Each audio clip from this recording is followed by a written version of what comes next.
Maka Rasulullah pernah ditanya, "Ya Rasulullah, ada orang baik agamanya, bagus ibadahnya, tapi dia meneteskan air mata orang tuanya, dia mengecewakan orang tuanya."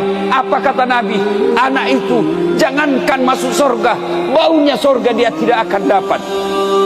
Bersyukur kita yang masih hidup orang tuanya, meskipun sakit, meskipun menderita orang tua kita, lalu kita merawatnya bertahun-tahun.